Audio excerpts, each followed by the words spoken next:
dulu ya.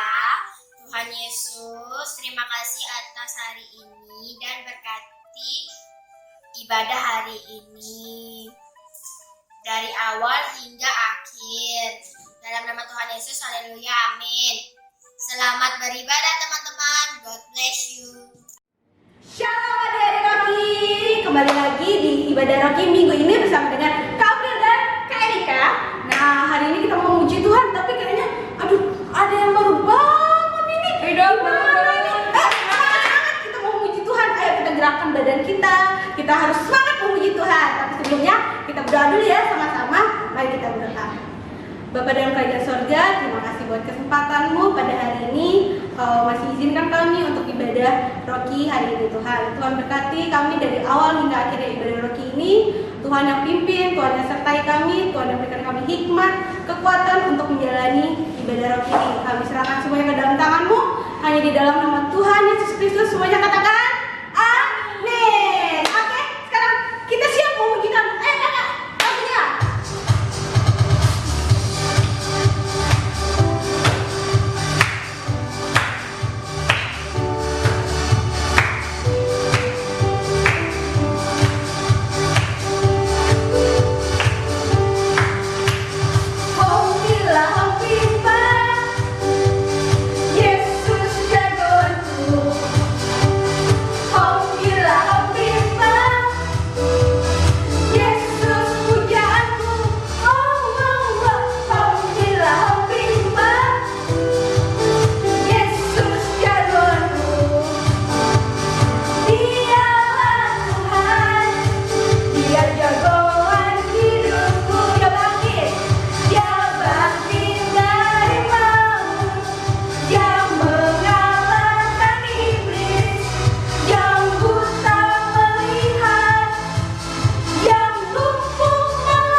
gak sabar ingin ketemu di ruang Rocky, di gereja kembali. Nah, kali ini kakak gak sendiri. Kakak ditemani nih, sama si cowok ganteng ini, si anak ganteng. Wah, aku berterima kasih Kak, dibilang ganteng. Yang bilang ganteng itu biasanya papa mamaku. Orang ketiga sekarang Kak yang bilang ganteng.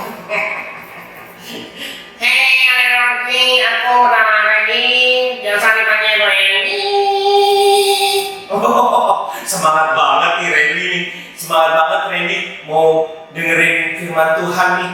Nah, Kakak, kali ini mau sharing tentang apa? Aku nggak sama nih dengarnya. kali ini kakak mau sharing firman tentang mengendalikan kesedihan.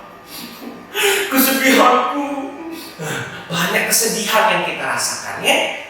Banyak sekali kesedihan yang kita rasakan. Mulai dari kehilangan orang yang kita kasihi, kehilangan binatang yang kita sayangi. Mungkin di rumah ada yang pelihara cupang, ada yang pelihara kelinci, ada yang pelihara anjing. Nah, kalian sangat sayang banget sama dia. Nah, ini pelihara apa di rumah? Aku pelihara dinosaurus Kak. Memang dinosaurus masih hidup ya di zaman ini? Maksudku, aku pelihara kadal Kak. Waduh, mengerikan banget sih Randy pelihara kadal. Kalian pernah nggak? Aku pelihara kadal nih. Oh, kadal longate kesami. Oh, itu bukan pelihara, itu lagu Sasak namanya. Ya, lagu orang berasal lagu daerah dari suku Sasak. Itu kadal longa, bukan pelihara kadal ya. Jadi, Oh gitu ya Kak. Aku pelihara kelinci Kak. oh dia pelihara kelinci ternyata. Dari tadi kayak ngomongnya ngapain mesti ngomong kadal? Ya, ngapain mesti ngomong kadal? Coba, Randy, apakah Randy itu pernah merasa kehilangan? Iya Kak, aku pernah merasa kehilangan nih kelinciku. Suatu kali yang kelinci peliharaanku yang pertama sakit, kemudian dia sehari kemudian dia dipanggil Tuhan. Aku sedih.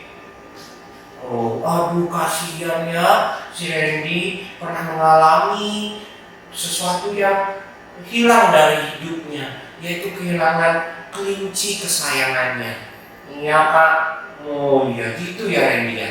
Iya, aku tuh sangat sayang sekali sama kelinciku.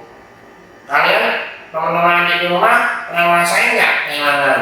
Nah, tuh si Randy nanya sama kalian, pernah merasa kehilangan nggak di rumah? Atau merasa kehilangan sesuatu yang kalian sayangi, seperti misalnya binatang. Itu si Randy kasihan, dia menyayangi kelincinya, dia pelihara kelincinya, dia sampai rawat kelincinya, dia sampai besar, kemudian ternyata kelincinya meninggal. Karena apa? Karena sakit. Gimana hati kalian?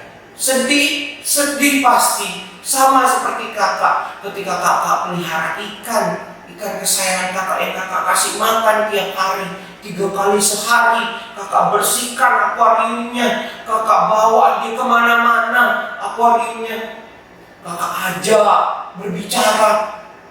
Suatu kali dia meninggal, mati ikannya. Tiba-tiba kakak sedih. Tenang Kak, tenang. Kita nasib yang sama. Kakak sama Randy nasibnya sama, kehilangan binatang peliharaan. Nah, di Alkitab juga ada cerita mengalami kehilangan, ya, kehilangan apa? Kehilangan anak yang dia sayangi, ya. Contohnya itu adalah Raja Daud. Raja Daud kehilangan anaknya. Kasihan ya kehilangan anaknya. Yuk kita baca di 2 Samuel 12 ayat 13 sampai 25. Lalu berkatalah Daud kepada Natan, "Aku sudah berdosa kepada Tuhan." Dan Natan berkata kepada Daud, "Tuhan telah menjauhkan dosamu itu, engkau tidak akan mati. Walaupun demikian, karena engkau dengan perbuatan ini telah sangat menista Tuhan, pastilah anak yang lahir bagimu itu akan mati." Kemudian pergilah Nathan ke rumahnya, dan Tuhan menulahi anak yang dilahirkan bekas istri Uria bagi Daud sehingga sakit. Lalu Daud memohon kepada Allah. Oleh karena anak itu ia berpuasa dengan tekun, dan apabila ia masuk ke dalam semalam-malaman itu ia berbaring di tanah, maka datanglah kepadanya para tua-tua yang di rumahnya untuk meminta ia bangun dari lantai, tetapi ia tidak mau. Juga ia tidak makan bersama-sama dengan mereka. Pada hari yang ketujuh matilah anak itu, dan pegawai-pegawai Daud takut memberitahukan kepadanya bahwa anak itu sudah mati, sebab mereka berkata, ketika anak itu masih hidup, kita telah berbicara kepadanya, tetapi ia tidak menghiraukan perkataan kita. Bagaimana kita dapat mengatakan kepadanya, anak itu sudah mati? Jangan-jangan ia menyelakakan diri. Sampai di ayat 18 dulu. Nah, nanti sampai ayat 25 kalian membaca sendiri di rumah, ya. Oke, kita lanjutkan. Nah, Raja Daud itu merasa kehilangan anaknya. Dia sampai menangis di hadapan Tuhan, memohon di hadapan Tuhan. Dia berbicara, Tuhan tolong kiranya Tuhan. Dia bilang, mungkin dia mengatakan kepada Tuhan, kiranya Tuhan sembuhkan anak ini Tuhan. Dia sangat mengasihi. Nah, tetapi apa yang terjadi? Ayo, Randy, apa yang terjadi? Anak itu meninggal, Pak. Iya, anak itu meninggal dunia. Nah, apakah Raja Daud pada saat itu, kalau kalian baca selanjutnya di sampai ayat 25, apakah Raja Daud terus berlarut-larut dalam kesedihan? Tidak, nak.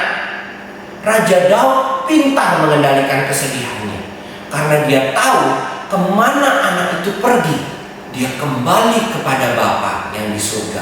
Percayalah, nantinya kita akan kembali kepada Bapa yang di surga, ya. Jadi dia kendalikan bagaimana caranya. Dia berharap sama Tuhan, dia berbicara sama Tuhan. Tuhan, biarlah kesedihan ini Tuhan, ya. Dia tidak berlarut-larut dalam kesedihannya. Dia berkata, mau apa lagi? Karena anaknya sudah nggak ada, maka dia percaya bahwa Yesus akan memberikan sukacita yang penuh dalam hidupnya. Ya, karena Tuhan akan memberikan sukacita, ya. Ingat, sukacita. Tuhan akan memberikan penghiburan untuk kita. Karena kita tahu hati yang patah, hati yang sedih akan mengeringkan tulang kita. Ya, Randy? Iya, Kak. Akan mengeringkan tulangku, Kak. Nantinya waktu terus sedih, nanti aku juga bisa terserang penyakit, ya, Kak. Sistem imunku juga bisa turun katanya. Iya. Kalian tahu nggak, adik-adik? Beberapa bulan ini dan tahun ini kita lagi ngalamin COVID-19, virus COVID-19. Jadi kalau hati kita sedih, hati kita berlarut-larut dalam kesedihan, sistem kekebalan tubuh kita jadi turun. Nanti virus malah mudah masuk. Nah, artinya gini, Tuhan mengajarkan kita bagaimana kita tidak berlarut-larut mengendalikan kesedihan kita dengan cara apa? Mengingat kebaikan Tuhan, ya. Kita ingat kebaikan Tuhan. Oh iya, Tuhan itu sangat baik. Percaya, hewan peliharaanku sudah berada di tempat yang baik di sana. Tuhan sudah pelihara hewan peliharaanku dengan baik. Sakit penyakit tidak akan dialami oleh dia. Ya, jadi gitu. Berpikir yang positif, berpikir yang benar di hadapan Tuhan. Jadi kesimpulannya, minggu ini kalian belajar untuk mengendalikan pikiran dan mengendalikan kesedihan kalian. Bagaimana caranya berpikir yang sukacita, berpikir yang penuh dengan kebahagiaan, ya. Begitu, ya. Jadi pesannya kakak, bagaimana kita caranya mengendalikan kesedihan, sekali lagi adalah kita bersukacita selalu, berpikir bahwa Tuhan akan memberikan lagi yang lebih baik daripada itu, ya. Tuhan Yesus memberkati. Sampai jumpa minggu depan. Kak, udah selesai ya, Kak? Iya, udah selesai sharing firman-nya. Aku pengen denger lagi, Kak. Jangan lupa minggu depan ada lagi nih Kakak Rocky yang lebih semangat lagi memberitakan Injil Tuhan, sharing firman Tuhan, agar kalian bisa bertumbuh dalam hal kerohanian kalian. Terima kasih adik dari Rocky buat waktunya. Tuhan Yesus memberkati. Dadah Randy. dadah dulu. Dadah. Dadah.